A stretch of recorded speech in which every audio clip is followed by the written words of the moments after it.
Hi students, welcome back to the class. In previous revision video, we just mentioned the topics of related to light, that natural source of light, artificial source of light, what about luminous body and what about non-luminous body, transparent substance, the opaque substance, translucent substance. Today we will be moving on or jumping to the new topic, some important terms regarding, of which the very first term is a ray of light. Now what do you mean by a ray of light? Suppose students, to understand a ray of light, you should do an experiment, or like we can say not at all experiment, a simple activity that you have to just sit over to a dark room, then open a slight source of a window. Okay, through that window what do you see or what do you observe? That the light rays comes or falls down to the dark room. Now what happens in that manner? You can see that the light travels in a straight line. It always travels in a straight line, and the direction, is it changing? Can you see that it is moving from left to right, right to left, up to bottom, or we can say bottom to up, in that way? No. We feel, so we seems that always light travels in a straight line. That's how a ray of light is. Suppose if you simply draw a line, you will not understand the direction of that light traveling. So therefore, a ray of light in the sense, towards its end, a typical arrow is indicated. Through this arrow, you will understand or you will determine that the direction of the light. Therefore, a ray of light can be defined or can be determined as the light traveling in a straight line along with the same one direction. Suppose if the arrow is pointing towards this direction, that means the light is also passing towards the same. If suppose I draw the light rays, arrow indicates towards that direction, in the sense the light travels in the same direction. It does not changes. Based on that only, the another term is beam of light. Now what do you mean by beam of light? To understand beam of light, same you can just go through, take a torch, just on it. What you will observe? That through that point source, the light is traveling.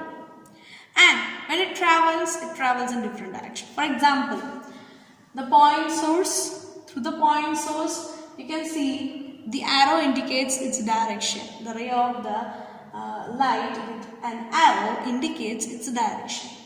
Therefore, beam of light, how we can determine or how we can analyze? Beam of light is nothing but a group of light. You can see from a different point source. For the same point source, group of light rays are emitted.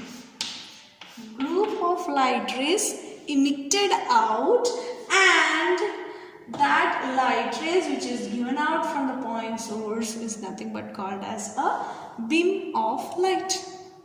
What it can be termed? Beam of light. Now, to the beam of light, there are three different classifications. Three different classification in the sense, it's nothing but parallel beam, convergent beam and divergent beam, of which the very first is parallel beam. Suppose a ray of light. Again, I am drawing another ray of light. Okay, observe it carefully. What you will understand or what you will determine, that each of the ray of given light, they are parallel to each other. That means they never intersect to each other. So such a formation of light is nothing but called as parallel beam. But it can be said parallel beam. Now the next is divergent beam as well as convergent beam. Okay, observe figure A, figure B. What you will observe? That figure A represent beam of light. Fine. Here also they represent a beam of light, but particularly the diagram is different. Here from the point source the light is emitted. Here towards the point source the light rays, you can see the light rays, it is pointing towards the point source. Therefore we can say the light or a group of beam or a beam of light which passes from a point source of light to different direction, they are called as nothing but, yes, divergent beam.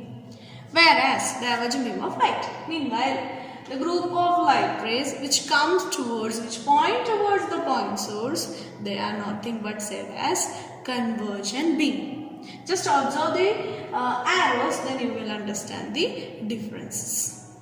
Okay, thereafter, based on the, we can say, applications of the light rays, that it travels in a straight line, we can find out the rectilinear propagation of light. Now what is rectilinear propagation of light? Rectilinear propagation of light is nothing but the light which travels in a straight line path indicates the rectilinear propagation of light. Based on the rectilinear propagation of light, this property, it gives rise to three different applications. That is nothing but pinhole camera. Then we can say about shadow, and the last one is nothing but all about eclipse. So now one by one topic we will just go through. Based on the rectilinear propagation of light, one of the application is nothing but a pinhole camera. It is nothing but a simple, we can say, application of rectilinear propagation of light. Now how do it work? To prepare a pinhole camera, you need a cardboard, some point source as well as a tracing paper, and to that you can arrange the setup. Okay, you can see that here a point source that used is lighted candle, that we named as A, B, lighted candle.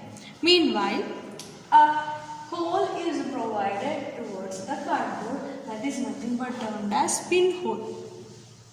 When the lighted source, that is the lighted candle, a point source of light, when the light emits, for example here A point, it emits, we learn that the light travels in a straight line path. Therefore the light from A, it enters to the pinhole, and thereafter after you can see it travels straight towards the point source. And to that of the B, it enters to the pinhole and it enters straight towards the B dash.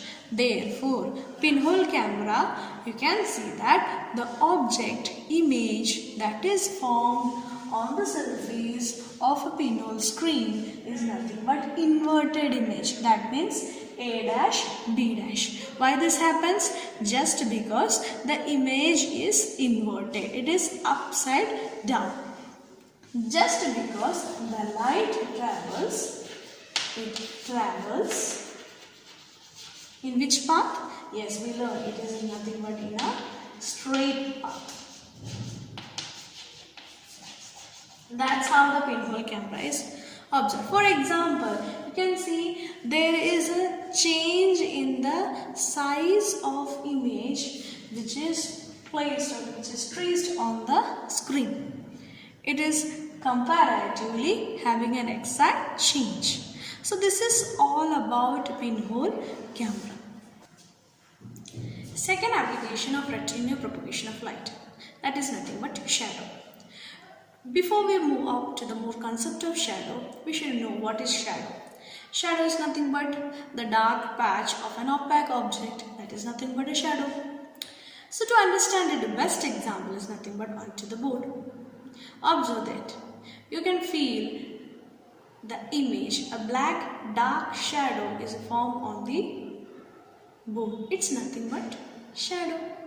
Why? Because light always, when it falls on an opaque object, it does not allows the light to travel further. It stops there. It is the light completely stops out there. And we already learned what is opaque substance. It does not allow any light to pass through it. Therefore, when light is not allowed, comparatively a shadow is formed on the screen. That is nothing but shadow of an opaque object. Based on that, typically there are two different. That is nothing but Umbra Penumbra. Now what is Umbra Penumbra? Umbra in the sense a complete dark patch is provided, whereas Penumbra in the sense there will, we can say, a less zone of we can say less patch of darkness is available. That is nothing but Penumbra.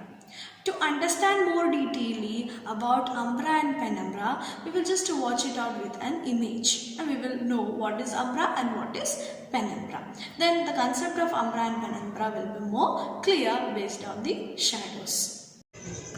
Formation of umbra alone.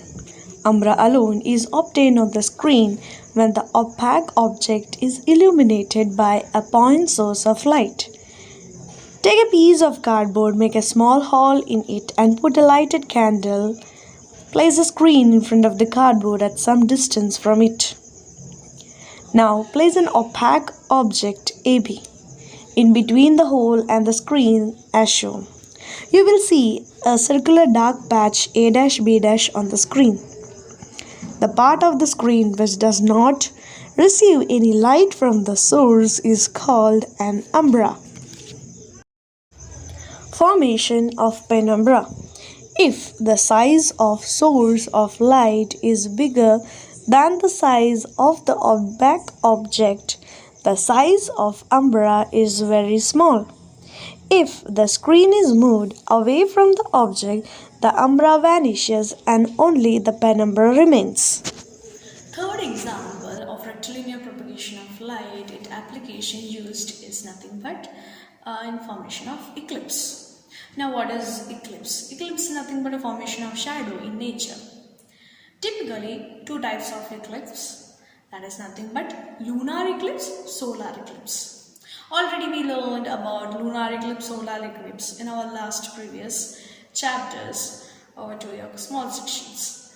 Lunar eclipse in the sense the shadow which is formed by moon, whereas solar eclipse in the sense the shadow which is ejected or which is formed by sun. That's nothing but lunar eclipse, solar eclipse. But to understand more detailedly about what is lunar eclipse, what is solar eclipse, we should go through each topic detailedly. So such topics can be explained with an image.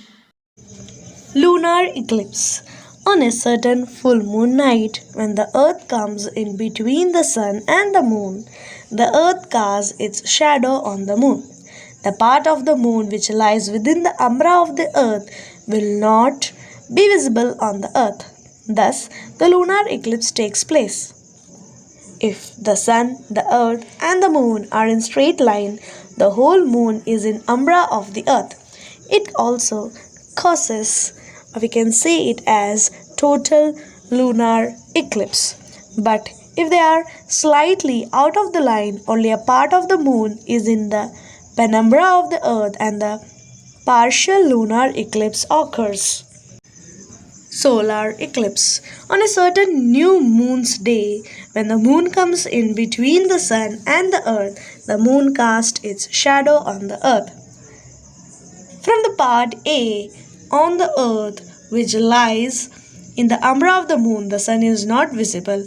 Thus, total solar eclipse occur for the part A on the earth. To the people in this part A on the earth, the sun appears as a black circular disk with a ring of light.